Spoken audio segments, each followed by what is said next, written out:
Mindset से क्या बंदा ठीक हो सकता है अगर उसका माइंडसेट पॉजिटिव हो। जैसे कि हमें सबको पता है कि हमें सुबह जल्दी उठना चाहिए, थोड़ा एक्सरसाइज करना चाहिए, लेकिन नॉलेज होने से कुछ नहीं होता अगर आप उसको इम्प्लीमेंट नहीं करोगे। बचपन से ना हम बॉलीवुड के बहुत दीवाने रहे हैं, हम देखते रहे हैं वो क्लोरोफॉर्म ऐसे होती है एक हाथ में एक बंदे के, और वो ऐसे नाक पे लगाता है और बंदा बेहोश हो जाता है। तो क्या एनास्थेटिस्ट ये भी करता है? Hello and welcome everyone. आज हमारे बीच जो डॉक्टर हैं वो 2000 प्लस ओटीज का एक्सपीरियंस है उन्हें। 2000 से ज्यादा वो ऑपरेशन के अंदर शामिल रहे हैं, और वो एक ऐसे डॉक्टर हैं जिनके बिना ऑपरेशन स्टार्ट ही नहीं हो सकता। अगर ये किसी भी ऑपरेशन में ना जाएं तो ऑपरेशन स्टार्ट ही नहीं होता है। अगर किसी को भी कोई क्रिटिकल प्रॉब्लम आती है तो सबसे पहले जिन डॉक्टर्स को बुलाया जाता है, एनेस्थेटिस्ट, वो हमारे बीच हैं। हम सभी पीडियाट्रिशियंस को जानते हैं, हम सभी गायनोकोलॉजिस्ट को जानते हैं, लेकिन एनेस्थेटिस्ट को काफी कम लोग जानते हैं। तो आज हमारे बीच एक एनेस्थेटिस्ट है, और एनेस्थेटिस्ट क्या होता है और उनका काम क्या होता है और एनेस्थेटिस्ट कैसे बनते हैं, ये हम सब आज जानने वाले हैं इस पॉडकास्ट के अंदर।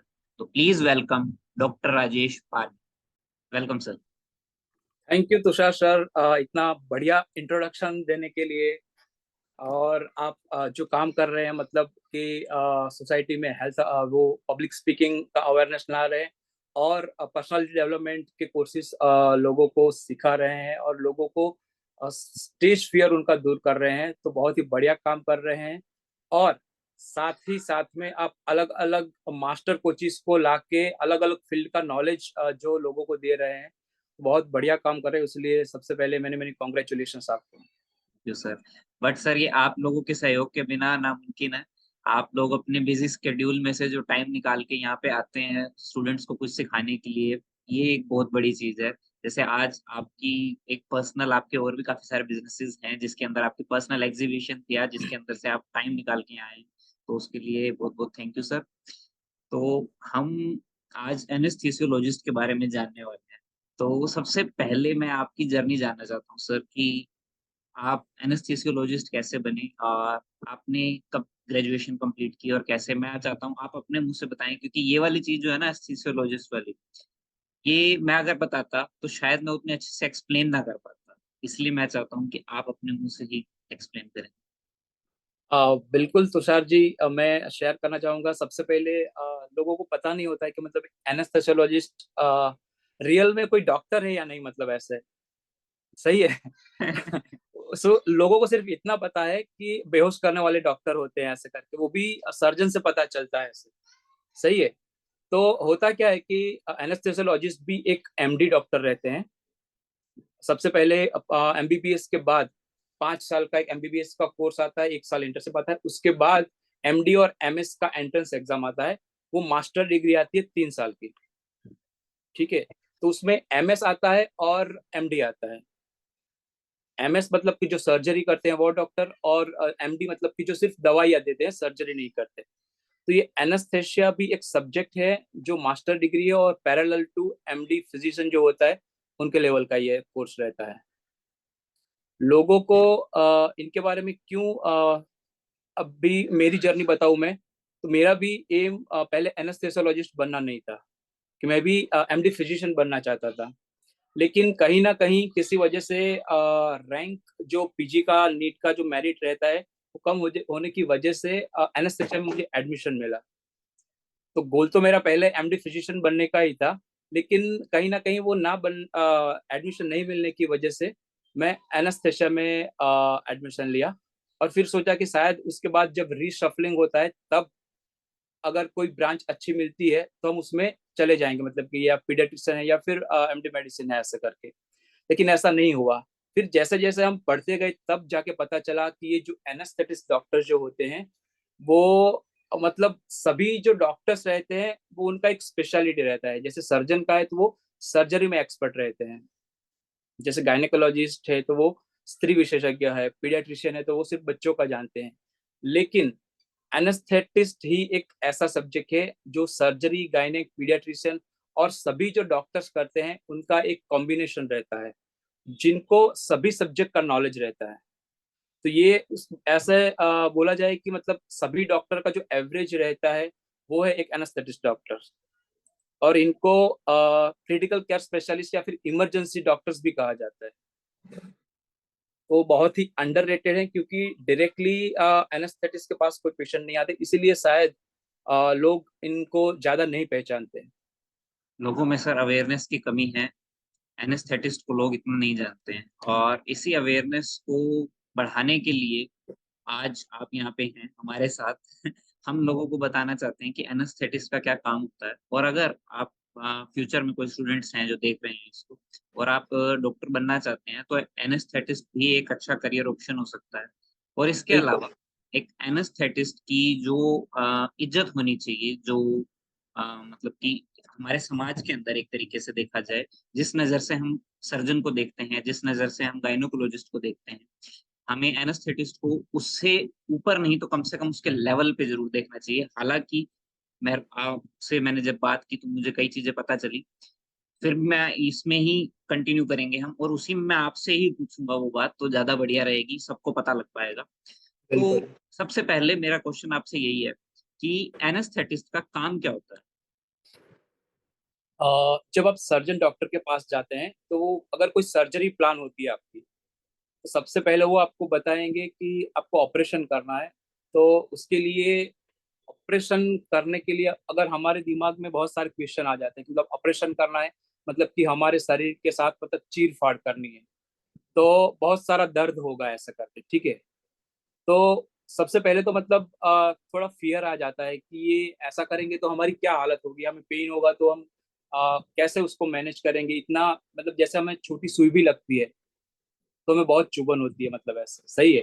तो जब पूरा सही है। शरीर की चीर फाड़ करेंगे तो वो इतना सारा दर्द हमको मतलब कैसे हम सहन कर पाए। असहनीय दर्द है सर, सहन ही नहीं कर हाँ सकते। हाँ, असहनीय है। तो उसके लिए आपको जो सर्जन है वो बताते हैं कि एनेस्थेटिस्ट डॉक्टर जो आएंगे और उनके साथ ही ऑपरेशन थिएटर में आपको कुछ ऐसी दवाई भी देते हैं जिससे आपको पूरे ऑपरेशन का कुछ भी पता नहीं चलेगा और पेन भी नहीं होगा।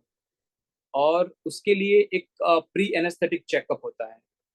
जो भी पेशेंट है तो वो ऑपरेशन के लिए रेडी है या नहीं है, मतलब फिजिकली फिट है या नहीं है। तो तभी जाके सबसे पहली बार पेशेंट की एनेस्थेटिस्ट डॉक्टर के साथ मीटिंग होती है। तब जाके हम पूरा उनका फिजिकल टेस्ट करते हैं, जो ब्लड टेस्ट है, फिर या उनके कोई पुराने कोई दवाई ले रहे हैं या कोई बीमारी है, वो सब चेक करने के बाद हम डिसाइड करते हैं कि ये उनको सर्जरी के दौरान कुछ दिक्कत आ सकती है नहीं आ सकती, या फिर वो फिट है या नहीं है।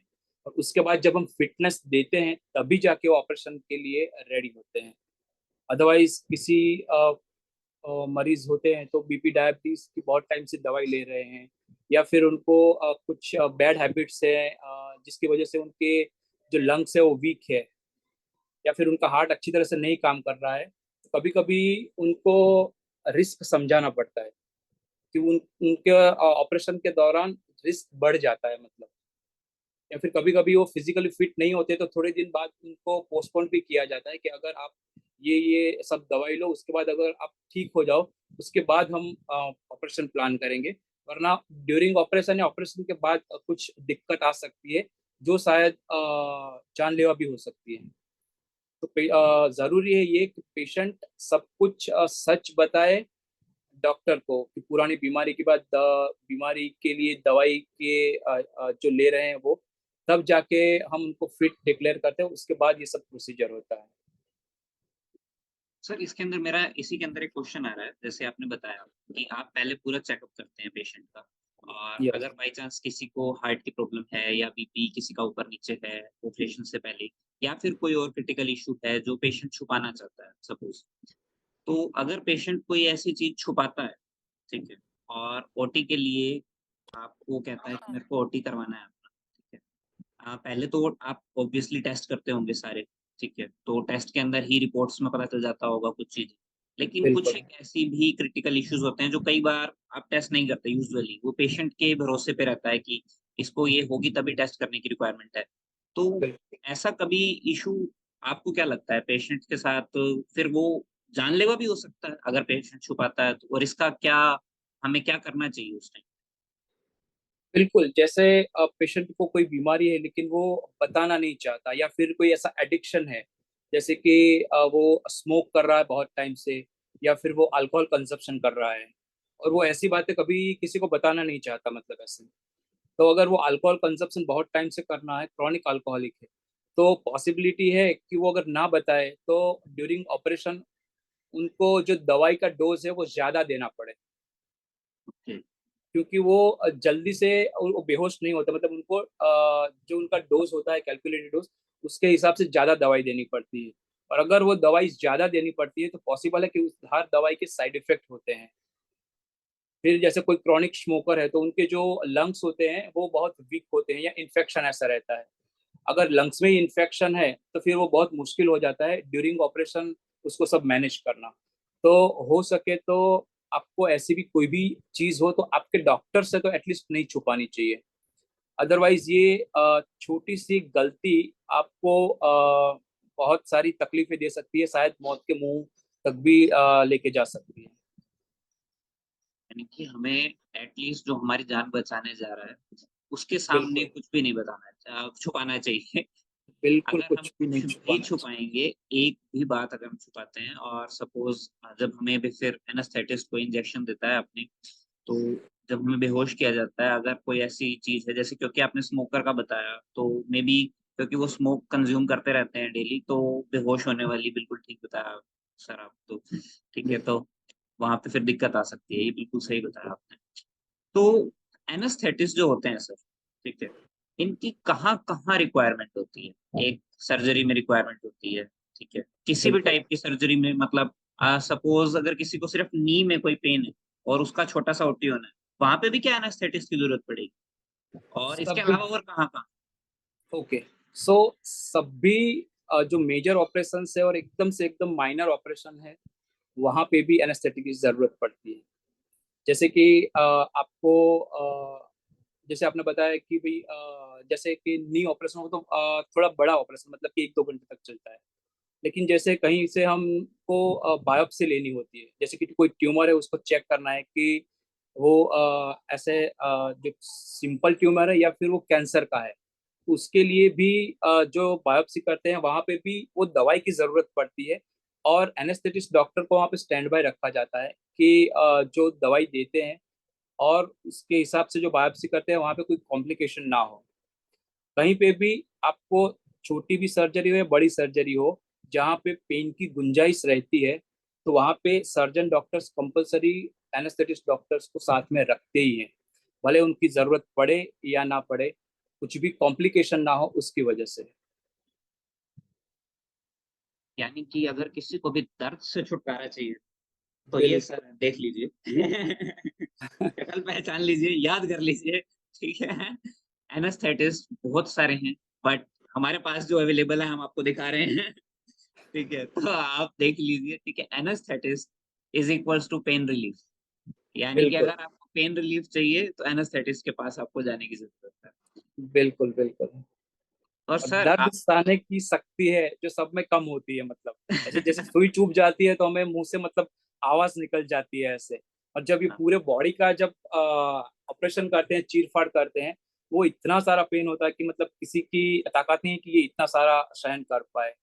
तो एनेस्थेटिस्ट जो उनको एक ऐसा स्टेट देता है, ऐसा ऐसी फीलिंग देता है कि उनको कुछ पता भी ना चले और वो चीज उनको याद भी ना रहे। उस वक्त आपके सेंसेशन तो चले ही जाते हैं, साथ ही साथ में आपकी जो मेमोरी है वो भी शॉर्ट टाइम के लिए चली जाती है। उस दौरान क्या हुआ वो भी आपको नहीं पता चलेगा, मतलब। मीन्स कि हमें जो मसल मेमोरी जो कहते हैं, वो भी नहीं रहती है क्योंकि वैसे तो हम बिल्कुल, बेहोश हैं। बिल्कुल, बिल्कुल कुछ भी याद नहीं रहता आपको। अच्छा, तो ये तो काफ़ी डिफ़िकल्ट होगा सर मतलब एक जितनी एमएल की दवाई देनी है, इसको आपको मापना और सब कुछ तो काफ़ी डीपली जाना पड़ता होगा वेट के हिसाब से और सब कुछ।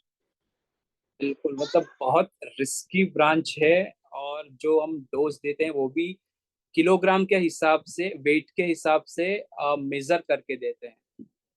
अगर ज्यादा दे दिए तो ये दवाई इतनी भारी होती है कि इनकी साइड इफेक्ट की वजह से शायद हो सकता है कि आपके जो हार्ट बीट है वो कम हो जाए, या फिर आपका ब्लड प्रेशर कम हो जाए। तो बहुत सारा दिक्कत आ सकती है, तो बहुत चुन चुन के मेजर करके ये दवाई देनी रहती है और कंटिन्यूअस मॉनिटरिंग करना रहता है। कि आपकी सांस अच्छी तरह से चल रही है, आपके हार्ट बीट अच्छी तरह के हैं, आपका ब्लड प्रेशर अच्छी तरह से चल रहा है कि नहीं है। तो कंटिन्यूस मॉनिटरिंग कंपलसरी रहता है। और उसमें कुछ प्लस माइनस हुआ तो इस हिसाब से और दवाई देनी पड़ सकती है या कम भी करनी पड़ सकती है। Means it is a very useful part for our society. बिल्कुल। सर इसके अंदर आपने ये भी बताया कि अगर किसी को बिल्कुल इमरजेंसी हो जाए किसी पेशेंट को, ठीक है, तो सबसे पहले एनेस्थेटिस्ट के पास ही लाया जाता है इमरजेंसी केस। तो बिल्कुल। उस केस में एनेस्थेटिस्ट क्या रोल होता है एनेस्थेटिस्ट का, जब किसी को इमरजेंसी है, सपोज किसी को हार्ट में एकदम से हार्ट अटैक आया है या किसी और टाइप की कोई एक्सीडेंशियल कोई इमरजेंसी हुई है, तो उसके अंदर एनेस्थेटिस्ट कैसे संभालता है सिचुएशन? बिल्कुल। सो एनेस्थेटिस्ट को क्रिटिकल केयर स्पेशलिस्ट भी कहा जाता है और इमरजेंसी डॉक्टर्स भी कहा जाता है। अगर इमरजेंसी में कोई पेशेंट आता है तो सबसे पहले पेशेंट को एक्सेस करना रहता है कि भाई वो उसको सांस की दिक्कत है, चेस्ट पेन है, क्या है। ठीक है। अगर कुछ हम कई बार देखते हैं कई जगह पे कि किसी को अटैक आता है, वो गिर जाते हैं। ठीक है। तो ये अभी थोड़ी अवेयरनेस अभी सोसाइटी में आई है कि वो स्टार्ट कर देते हैं, अगर उनको लगता है कि कुछ हार्ट अटैक ऐसा है, पंपिंग करना वो स्टार्ट कर देते हैं। लेकिन साथ ही साथ में वो अच्छी तरह से सांस ले पाते हैं या नहीं ले पाते, ये भी देखना जरूरी है। अगर वो अच्छी तरह से सांस, जब बेहोश हो जाते हैं तो जो हमारा टंग है वो फॉल हो जाता है, अच्छी तरह से हम सांस नहीं ले पाते। अगर सिर्फ आप पंपिंग करते रहोगे तो वो हार्ट के लिए है, लेकिन जब आपके बॉडी में ऑक्सीजन ही नहीं जा रही है तो पॉसिबल है कि वो जल्दी से मतलब ज्यादा देर तक आप उनको रिवाइव नहीं कर पाओगे। लेकिन जब एनेस्थेटिस्ट डॉक्टर होता है तो उनको पता है कि एक साथ में क्या क्या चीजें मैनेज करनी है। पंपिंग तो करना ही है, साथ ही साथ में वो बंदा ऑक्सीजन अच्छी तरह से उसको पहुंच पाए उसके बॉडी में, उसके लंग्स में, ये भी साथ ही साथ में देखना जरूरी है। उसकी पल्सेस चल रही है, मतलब हार्ट बीट अच्छी तरह से चल रही है कि नहीं चल रही है, वो भी देखना जरूरी है। और साथ ही साथ में कभी कभी ऐसा होता है कि उनका ब्लड प्रेशर बहुत लो हो जाता है, तो साथ ही साथ में उनको आईवी फ्लूइड जैसे कि सुई लगा के बॉटल्स चढ़ाते हैं। तो फास्ट जब हम कुछ दवाइयाँ और फ्लूइड्स देते हैं तो उसका ब्लड प्रेशर भी मेंटेन करना रहता है। एक साथ में ये सब चीजें देखनी रहती है, तब जाके हम पेशेंट को रिवाइव कर पाते हैं, किसी पेशेंट को इमरजेंसी में आता है तब। सर इसमें मेरा क्वेश्चन ये है कि या सपोज किसी को घर पे एकदम से इमरजेंसी हो गई हार्ट अटैक की, ठीक है, तो एकदम से क्या क्या प्रिकॉशंस हमें लेने चाहिए जब तक डॉक्टर के पास ले जाया जाए, जब तक एक एनेस्थेटिस्ट के पास पहुंचे? तो आप क्या चाहते हैं कि जो पेशेंट के रिलेटिव्स हैं या जो भी उसके जानकार हैं, एक तो जैसे आपने पंपिंग बताया, उसका भी अगर आप मेथड बता पाए कि पंपिंग किस मेथड से करनी चाहिए, तो अगर आप कुछ बता पाए, कुछ टिप्स दे पाए, क्या करना चाहिए? अच्छा, तो सबसे पहले क्या होता है कि अगर कोई बेहोश हो जाता है या कुछ दिक्कत आती है तो सबसे पहले तो हमें उनको कॉन्शियस रखना है। मतलब कि अगर वो थोड़ा बेहोश हो जाता है तो ट्राई करे उसको कि जगाते रहे, जागता रहे, ऐसा करके। ठीक है। कि भी उसको सोने ना दे, कुछ ना कुछ बात करते रहे, कुछ क्वेश्चन करते रहे। या फिर वो सो जाता है तो ऐसे गाल पे उसको आप टैप भी कर सकते हैं कि भाई सोना नहीं है तुमको।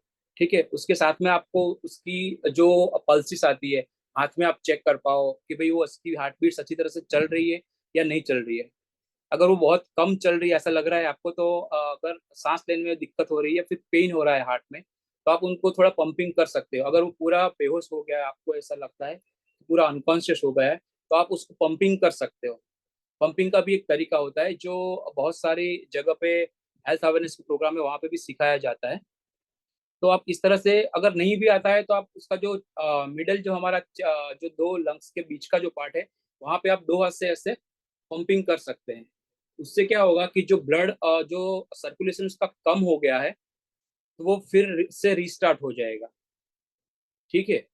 कहीं ना कहीं ये दिक्कत क्यों होती है कि कहीं ना कहीं कुछ ब्लॉकेजेस आ जाते हैं तो ब्लड फ्लो नहीं कर पाता, इसकी वजह से हार्ट अटैक्स आते हैं। अगर हम उसको पंपिंग करेंगे तो वो सर्कुलेशन में वापस रिदम में आ जाएगा। तो पॉसिबल है कि वो थोड़ी देर में अगर रिदम में आ जाता है, वो दिक्कत नहीं आएगी, फिर वापस वो अपने आप होश में भी आ जाएगा।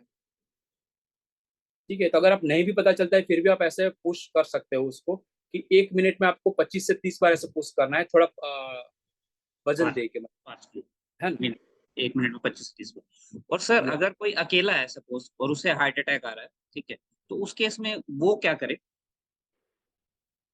बहुत ही मुश्किल सवाल है। मतलब ऐसे कि वो खुद को ऐसे हार्ट अटैक आ गया तो खुद को तो मतलब पता ही नहीं है कि उसको क्या करना है ऐसे। हाँ। लेकिन हो सके कि उसको कुछ दिक्कत आ रही है, तो हेल्प के लिए चिल्लाए, आसपास ओके। में चिल्लाए हेल्प के लिए कि अगर मुझे कुछ दिक्कत आ रही है ऐसा करके। अगर ऐसा नहीं भी कर पा रहे तो शायद कोई ऐसी चीज है जो ऐसे कहीं पे फेंक सकता है, मतलब ऐसे तो किसी को पता चले कि ये भाई ऐसा कुछ हुआ, किसी ने फेंका, तो तुरंत आपको देखने के लिए आएगा। सही है। तो हो सके तो मतलब अकेले हो तो बहुत मुश्किल है, लेकिन हेल्प के लिए अगर आप किसी को बुला पाते हैं तो ये सबसे बेहतरीन रहता है कि कोई आपकी हेल्प कर पाएगा जब कोई आपको देखेगा तभी। यानी कि अगर आप किसी भी क्रिटिकल सिचुएशन में ऐसी में हैं, क्योंकि आजकल हार्ट अटैक से सर काफी ज्यादा डेथ केसेस आ रहे हैं आज की डेट में, अगर हम देखा जाए तो हार्ट अटैक एक बहुत बड़ा इशू हो चुका है। बहुत तो आपके बहुत बड़ा। पास, हाँ, आपके पास सर बिल्कुल हेल्थ हार्ट अटैक के काफी सारे पेशेंट्स आते होंगे, तो बिल्कुल। आप हेल्थ टिप्स भी बता सकते हैं हार्ट अटैक से रिगार्डिंग, जिससे हमें हार्ट अटैक ना आए। अगर किसी को एक अटैक आ चुका है तो वो कैसे अपने आप को कंट्रोल करके रखे कि हार्ट अटैक से थोड़ा दूर हो जाए हम हार्ट डिसीज से। बिल्कुल, तो सबसे पहले जो ऐसे पेशेंट आते हैं हम उनको एक ही सलाह देते हैं कि भाई आप अपनी लाइफस्टाइल चेंज करो। अगर आप लाइफस्टाइल चेंज करते हो तो पॉसिबिलिटी है कि बहुत सारी चीजों से आप बच पाएंगे। अगर एक बार आपको ऐसा हार्ट अटैक्स आ चुका है तो दूसरी बार ना आए उसके लिए बहुत सारी उनको मेडिसिन भी दी जाती है कि जो आपके खून को पतला रखे। अगर खून आपका पतला रहेगा तो पॉसिबिलिटी कम है कि वापस आपको हार्ट अटैक्स आए ऐसे। दूसरी चीज कि आप मॉडरेटली थोड़ा थोड़ा डेली एक्सरसाइज करें, आपकी खाने पीने की जो लाइफस्टाइल है उसमें आप चेंज लाए। तो ये छोटी छोटी चीजों में बदलाव करने से हो सकता है कि आपको दूसरी बार ऐसी दिक्कत ना हो। हार्ट के लिए क्या अच्छा नहीं होता सर खाना? कौन सा ऐसा खाना है जो हार्ट के लिए नुकसानदायक है सबसे ज्यादा? जो मतलब फैट, जो जंक फूड होते हैं या फिर जो फैट वाली चीजें होती है, जैसे ओके। कि फूड पैकेट्स होते हैं उसमें सबसे ज्यादा ट्राइग्लिसराइड्स, या फिर जो फ्राई या डीप फ्राई की हुई चीजें होती है वो हमारे हार्ट के लिए अच्छी नहीं होती है। अगर ऐसा कंटिन्यूअसली ऐसा जो बैड फैट है वो कंटिन्यूस आपकी बॉडी में बढ़ेगी तो आपकी जो हार्ट की जो नली है वहां पे वो चिपक जाती है। इसकी वजह से आपकी जो हार्ट की जो आर्टरीज है वो उसका जो चौड़ाई है वो कम होती जाती है। हो सके तो आप ऐसी डेली चीजें डालें जो इस चीजों को निकाल पाए।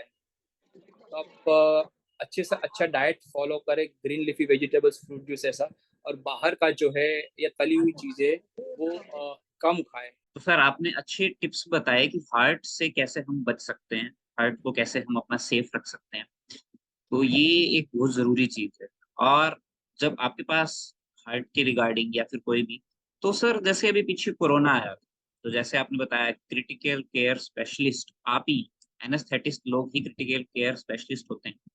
तो यस। जब कोरोना आया तो how was your experience? Means मैं समझ सकता हूँ कि उस टाइम पे मैंने देखा था कि काफी सारे डॉक्टर्स थे, वो पूरी पीपीटी किट डाले रखते थे सारा सारा दिन।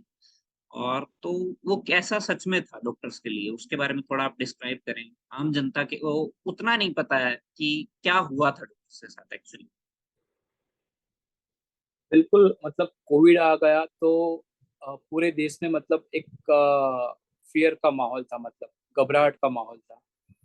और जो कोरोना की वो एग्जैक्ट ट्रीटमेंट क्या है, दवाई क्या है, वो भी डॉक्टर्स को भी नहीं पता थी। मतलब ऐसा कि अगर उनको कुछ दिक्कत आ रही है तो उनके जो सिम्टम्स है उस सिम्टम्स को कैसे कवर करना, मतलब कि सर्दी खांसी या बुखार है या ऐसा कुछ है उसको कैसे, उसकी ट्रीटमेंट कर रहे थे, मतलब ऐसे।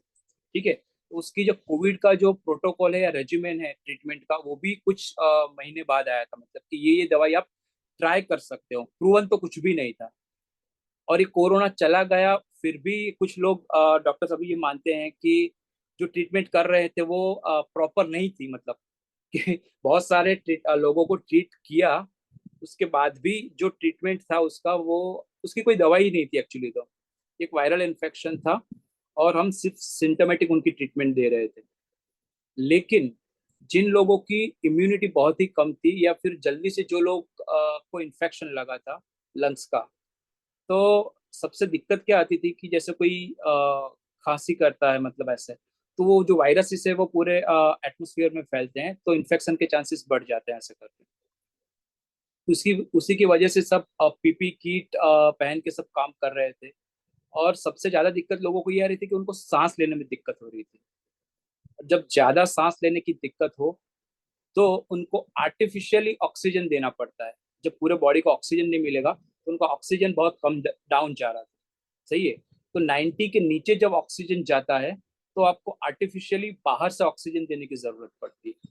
तो उसकी वजह से क्या है, उनको जो ट्रेकिया होती है हमारी, जो श्वास नली, उनमें एक हम ट्यूब डालते हैं, और फिर बाहर से वेंटिलेटर जो मशीन होता है या फिर बाईपेप जो मशीन होता है, उससे हम आर्टिफिशियली उनको ऑक्सीजन देते हैं।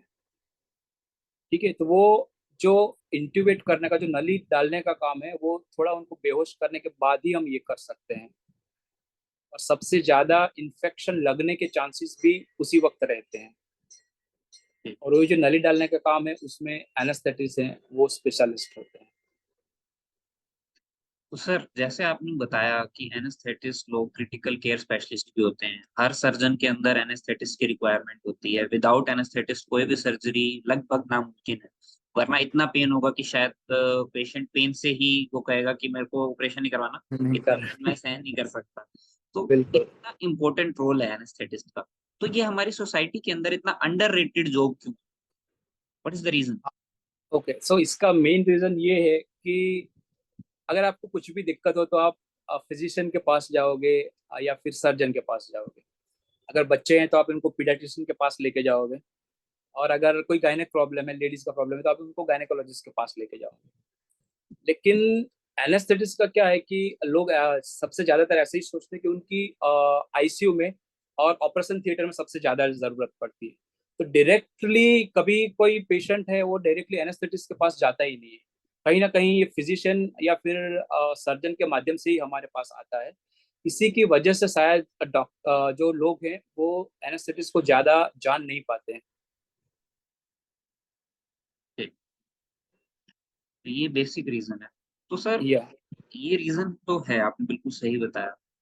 तो आज के जो यंग स्टूडेंट्स हैं जो डॉक्टर बनना चाहते हैं, तो यस। आप उनके लिए क्या एडवाइस रखेंगे कि उन्हें एनास्थेटिस्ट फील्ड में जाना चाहिए, या फिर उन्हें पहली चॉइस अपनी पीडियाट्रिशियन या गायनोकोलॉजिस्ट ही रखनी चाहिए?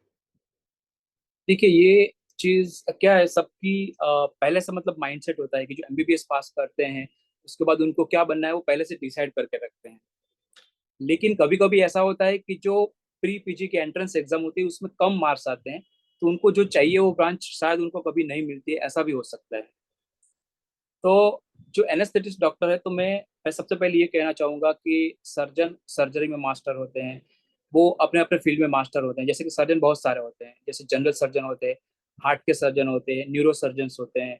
ठीक है, तो सभी सर्जन्स को एक एनेस्थेटिस्ट की जरूरत पड़ती है। सर्जन्स बहुत सारे हैं, लेकिन सिर्फ एनेस्थेटिस्ट से ही उनका काम चलता है, वरना सर्जरी वो कर ही नहीं पाएंगे कभी।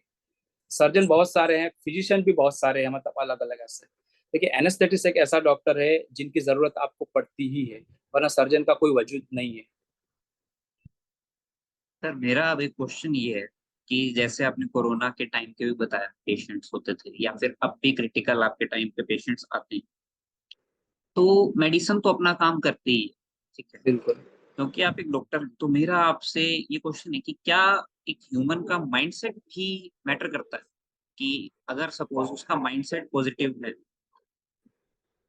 तो अगर वो माइंडसेट पॉजिटिव के साथ रहेगा, तो अगर उसको कोई प्रॉब्लम आ भी रही है, जैसे सपोज अगर हार्ट अटैक जैसी हम इशू लें, उस टाइम पे भी क्या माइंडसेट से हम कुछ कर सकते हैं इतने क्रिटिकल टाइम पे भी? या फिर अगर कोई नॉर्मल बीमारियां हैं वहां पे तो माइंडसेट काम करेगा, लेकिन अगर हार्ट जैसा कोई इशू है, तो डॉक्टर की तो हेल्प हमें चाहिए ही, नो डाउट, हार्ट जैसे इशू में। बट फिर भी अगर माइंडसेट अच्छा होगा कि हम मतलब कॉन्शियस रहेंगे, तो क्या ये रोल प्ले करता है? माइंडसेट का क्या रोल प्ले? बिल्कुल, जैसे कोई आज कल हमारी जो लाइफ है ना, बहुत फास्ट हो चुकी है। आप किसी भी डॉक्टर के पास या सर्जन के पास जाओगे या फिजिशियन के पास, तो इनके पास इतने सारे पेशेंट होते हैं कि वो हर पेशेंट को मतलब 15-20 मिनट, आधा घंटा नहीं दे सकते। बिल्कुल। सिंपली वो क्या करते हैं कि उनकी जो कंप्लेन होती है, जो दिक्कत होती है, उसके हिसाब से वो दवाई लिख देते हैं। लेकिन अगर ऐसा हो पाए कि डॉक्टर्स 5-10 मिनट उनका काउंसलिंग करे, अच्छी तरह से बात करे, और उनकी लाइफस्टाइल चेंज करने के बारे में बात करे, या कुछ हैबिट्स उनकी है, कुछ बैड हैबिट्स है, अगर उसकी लिए उनको क्या दिक्कत हो रही है और आने वाले टाइम में कितनी बड़ी दिक्कत होने वाली है, अगर ये थोड़ा काउंसलिंग रहे अच्छा सा, तो पॉसिबिलिटी है कि उनको शायद इतनी बड़ी दवाइयों लेने की जरूरत ना पड़े, या फिर शायद बड़ी बीमारी में आने वाले टाइम में जाने से बच भी पाएंगे। तो ये जो अभी डॉक्टर्स के पास इतना टाइम नहीं होता है, या फिर कभी कभी पेशेंट के पास भी इतना टाइम नहीं रहता है, ये जो जब सब चीजें हम बताते हैं वो कभी कभी फॉलो भी नहीं करते हैं। उनको बोलते हैं कि भाई आप अभी दिक्कत है, ठीक है, अभी संभल जाओ, अभी लाइफस्टाइल चेंज कर लो, या फिर हार्ट की दिक्कत हो सकती है, या फिर आने वाले टाइम में कुछ डायबिटीज या ऐसे भी बहुत सारे डिजीज हो सकते हैं। लेकिन उनको ऐसा लगता है कभी कभी कि जो होगा देखा जाएगा, ऐसा करके वो सीरियस नहीं लेते कि एक ह्यूमन टेंडेंसी है, हमारा नेचर ही ऐसा है कि जब तक कोई बड़ी बीमारी हमारे शरीर में नहीं आ जाती ना, तब तक हम कुछ ज्यादा सोचते नहीं है इसके बारे में। जब दिक्कत आ जाती है तब जाके हम बहुत सारी चीजें ट्राई करते हैं कि इससे कैसे बाहर निकल पाए। तो उस वक्त शायद डॉक्टर आपकी हेल्प कर सकता है, लेकिन ये सब चीजें आपको खुद ही फॉलो करनी पड़ेगी, वो सिर्फ आपको एडवाइस देंगे, ठीक है। जैसे कि कहा जाता है ना कि prevention is better than cure. तो आप जितना ख्याल अपनी बॉडी का रखेंगे, उतना ही आप अच्छा लाइफस्टाइल और अच्छा जीवन जी पाएंगे। हाँ, तो सही बताया सर। बट एक मेरा बात, क्वेश्चन, सॉरी, मेरा या क्वेश्चन अभी भी वहीं का वहीं है सर। माइंडसेट से क्या बंदा ठीक हो सकता है अगर उसका माइंडसेट पॉजिटिव हो? कि बिल्कुल सपोज। बिल्कुल हो सकता है, क्योंकि हमारी बॉडी में वो ताकत है कि हमारी बॉडी में कुछ भी बीमारी आई है या कुछ भी दिक्कत आई है तो हमारा पूरा जो शरीर है वो खुद ब खुद उसको हील करता है। जैसे कि हमें कट लग जाता है, ठीक है, हम कुछ भी दवाई ले या ना ले, थोड़े टाइम में वो अपने आप रिपेयर हो जाता है। मतलब कि हमारी बॉडी में वो ताकत है, हमारी जो माइंड में है वो भी एक माइंड पावर भी एक ऐसी ताकत है कि जो कंटिन्यूस आप उसका यूज कर रहे हो, पॉजिटिव थिंकिंग कर रहे हो, अच्छा माइंडसेट हो, किसी भी बीमारी से आप बहुत जल्द रिकवर हो सकते हैं। हमारी बॉडी में ही वो पावर है। अगर हमारी बॉडी में अच्छा डाल रहे हैं तो वो पावर बढ़ जाता है, कई गुना बढ़ जाता है। सही है। जैसे कुछ चीजें हैं जो बैड हैबिट्स है, ये खराब चीजें हमारी बॉडी में डाल रहे हैं तो वो हमारी बॉडी का पावर कम कर रहे हैं। साथ ही साथ में अगर हम अच्छी चीजें बॉडी में डाल रहे हैं तो उसी पावर को कई गुना बढ़ा रहे हैं। तो हमारी बॉडी को वो खुद ब खुद जल्दी रिपेयर कर सकता है। तो एक माइंडसेट जो है वो एक अच्छा माइंडसेट, पॉजिटिव माइंडसेट आपको किसी भी बीमारी से जल्दी बाहर ला सकता है।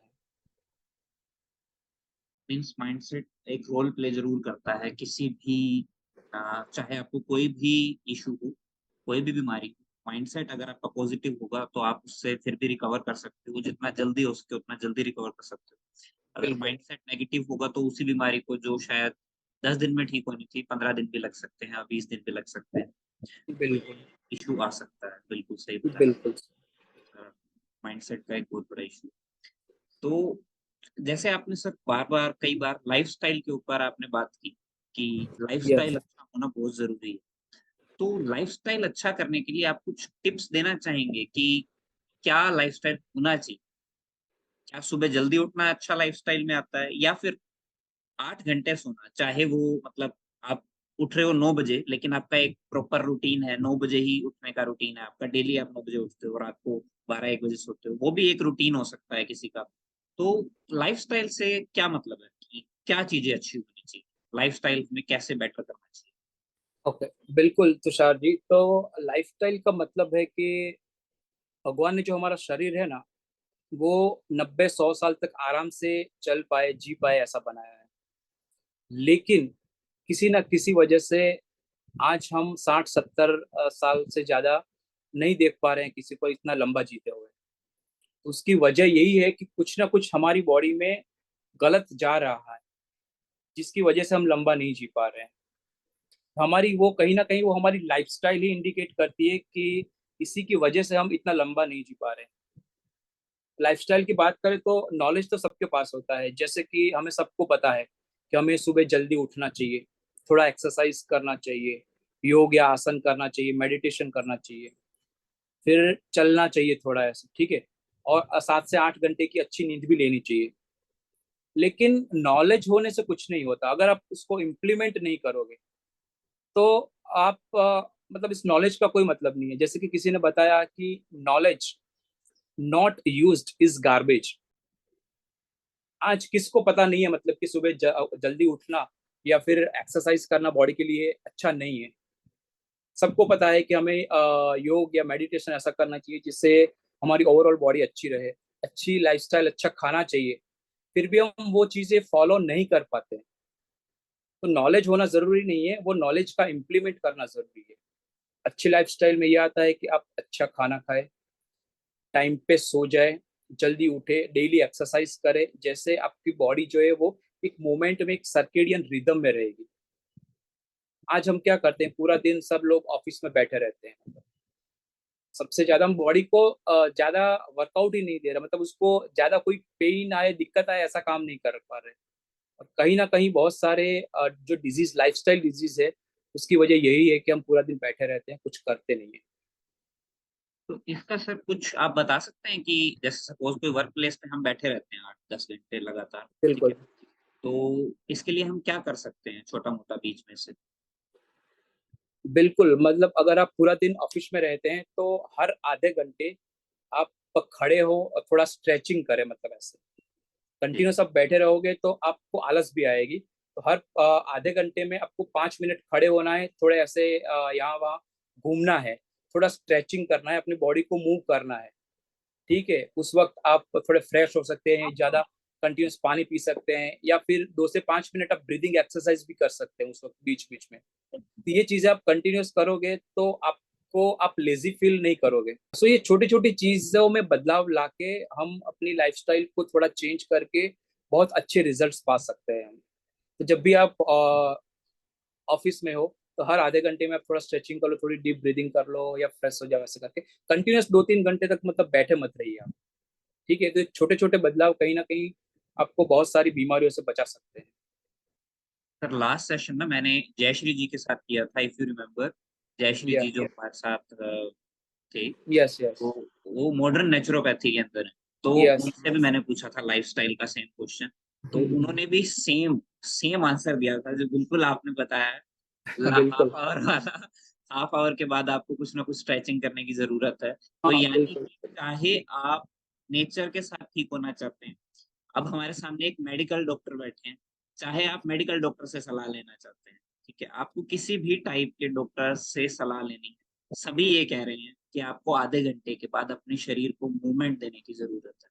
क्योंकि जो बीमारियों की जड़ है वो यही है कि हम अपनी बॉडी को इतना मूव नहीं करते। हमारी बॉडी एक्चुअली सर बनी इसलिए है कि हम उसको मूवमेंट देते रहें। ये तो बिल्कुल हमने अपने लिए, इंसानों ने शेल्टर्स बनाए हैं, होम्स बनाए हैं, ऑफिसेज बनाए हैं। अदरवाइज हम तो जंगलों में रहने के लिए पैदा हुए थे, जैसा है ऑब्वियसली जो हमारा बॉडी का नेचर है। तो जंगलों में काम करना पड़ता है, नेचर से हम कनेक्ट रहते हैं। लेकिन उसके बाद अब हमने अपने लिए इतनी सारी सुविधाएं बनाई हैं जो अच्छी हैं, तो हमें ये सब भी करना चाहिए कि आधे घंटे बाद अगर मूव कर पाए अपनी बॉडी को, जितना थोड़ा बहुत भी मूवमेंट रखेंगे। आज हमें उतनी जरूरत नहीं है कि हमारी बॉडी उतनी पावरफुल हो कि हम शेर को एक मुक्के में गिरा दें। उतनी रिक्वायरमेंट हमें नहीं है। अब हमें शिकार करने नहीं बिल्कुल जाना पड़ता। हम प्लेट में खाना खा सकते हैं अलग टाइप का, कोई जरूरी बिल्कुल। नहीं। तो लेकिन हमें बॉडी को ठीक रखना जरूरी है, जैसे आपने बताया अगर आधे घंटे में हम बॉडी को मूवमेंट देते रहेंगे।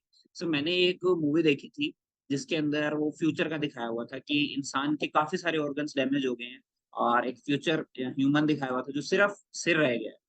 तो ऐसा भी आ सकता है कि बिल्कुल अगर हम कुछ मूवमेंट ही नहीं करेंगे, जैसे आज भी देखो बाल झड़ते जा रहे हैं लोगों के, क्योंकि इतना वो होता नहीं है, सब नेचर से कनेक्ट नहीं है, तो जो चीजें अनरिक्वायर्ड है वो घटती जा रही बिल्कुल, जितना आप नेचर से दूर जाओगे इतनी बीमारियां बढ़ने वाली है। हो सके तो जितना हो सके इतना नेचर से अपने आप को कनेक्ट करने की कोशिश करो। जो गांव में सबसे पुराने जो लोग थे वो क्या करते थे, सुबह 4-5 बजे उठ जाते थे, फिर कहीं पे भी जाना होता था वो चल के जाते थे। वो शाम का खाना है वो सूर्यास्त से पहले खा लेते थे। ठीक है। और आज हम क्या कर रहे हैं, पूरा नेचर से उल्टा कर रहे हैं। मतलब कि वो जल्दी सो जाते थे और जल्दी उठ भी जाते थे। अभी हम लेट नाइट से सोते हैं और लेट से उठते हैं, पूरा दिन बैठे रहते हैं। तो हम कहीं ना कहीं नेचर से जो कनेक्टिविटी है वो हम दूर होती जा रही है। तो जितना आप नेचर से कनेक्टेड रहोगे तो आपका बॉडी भी इतना अच्छा रहेगा, जल्दी से हील होगा। जैसे आज हम देख रहे डेली, मतलब कोई भी बंदा है तो हम डायरेक्टली हमारी जो मदर अर्थ है उससे कनेक्ट नहीं रहते। सही भी जगह, सब जगह पे मतलब हम जो रहते भी हैं तो फ्लैट में रहते हैं, तो वो कहीं ना कहीं मदर से एक डिस्टेंस पे ऊपर रहते हैं। फिर हम जाते भी हैं कहीं ऑफिस में, तो वो डायरेक्टली अर्थ से कनेक्टेड नहीं है, वो टाइल से, कहीं रोड से, ऐसा है। तो हम डायरेक्टली कहीं अर्थ से कनेक्टेड ही नहीं है। जितने हम दूर होते जा रहे हैं, इतनी जो दिक्कत हमें ज्यादा आने वाली है। हो सके तो कहीं पार्क में जाओ, खुले पैर आप चलो, मतलब जहाँ मिट्टी है या घास है, उस तरह से आप उसके ऊपर चलो, तब आपको एक फील होगा, मतलब जो नेचर वाला फील आएगा, वो एक डिफरेंट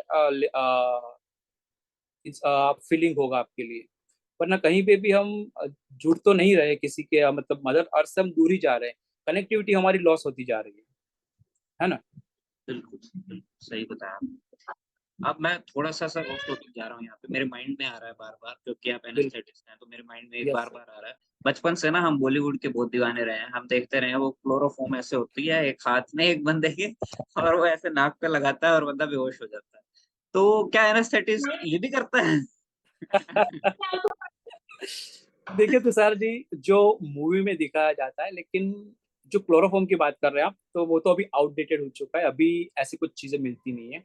अभी ये जो एनेस्थेट और सभी मतलब साइंस है, वो बहुत ही एडवांस हो चुका है। ठीक है, तो हमारे पास और भी ऐसी दवाई आ रही है जो विद इन 5 to 10 सेकंड्स आपको पूरा बेहोश कर सकती है ऐसे।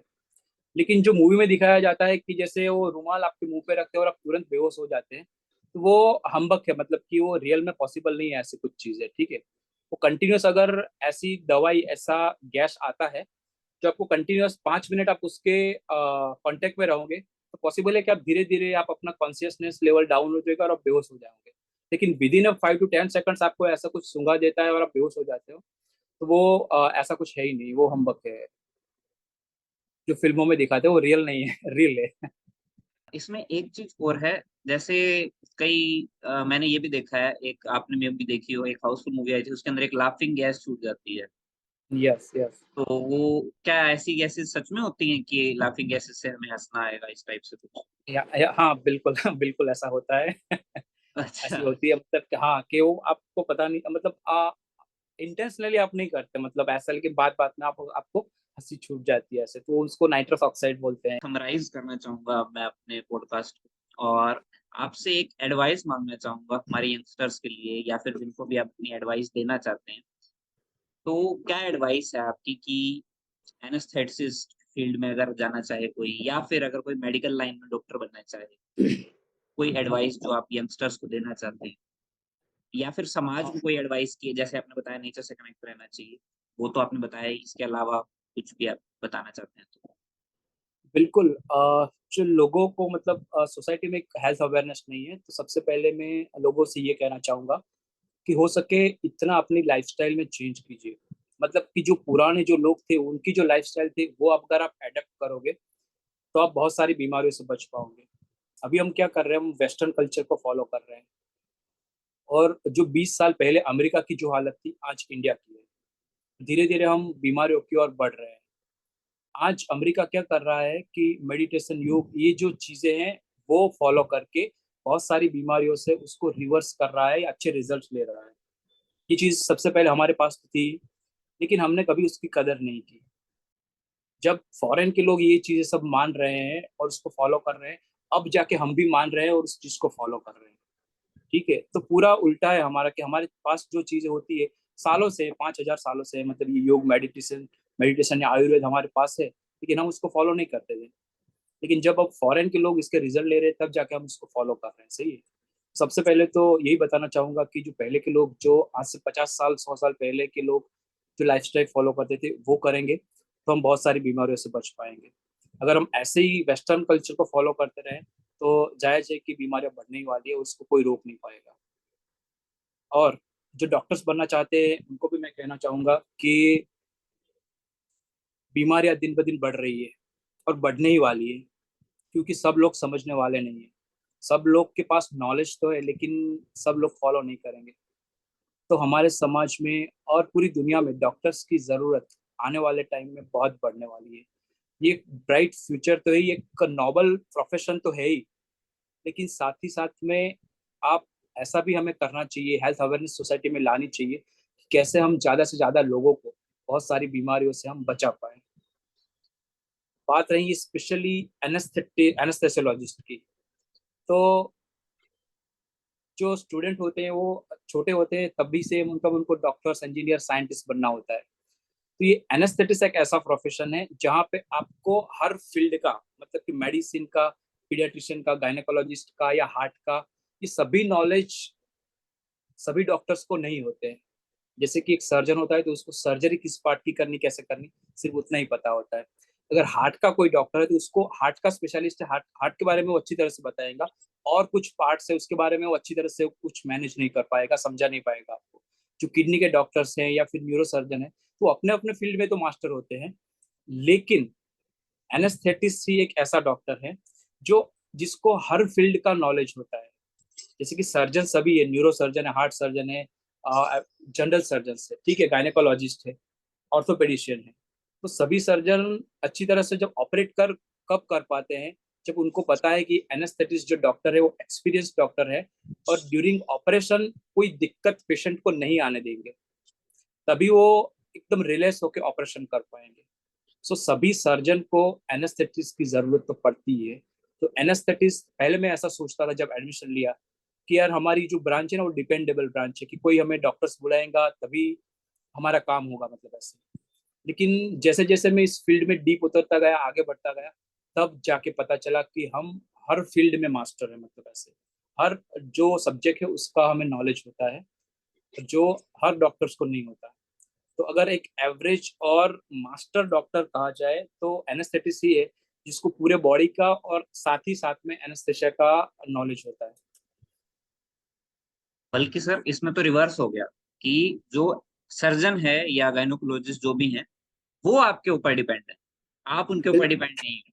क्योंकि बिल, अगर आप वहां जाओगे नहीं तो उनका काम नहीं चलेगा आपके बिल्कुल हमारे बिना तो पॉसिबल ही नहीं है कि वो कुछ भी कर पाए, मतलब ऐसे है ना। तो क्या ये एक हाई पेइंग करियर भी है साथ में?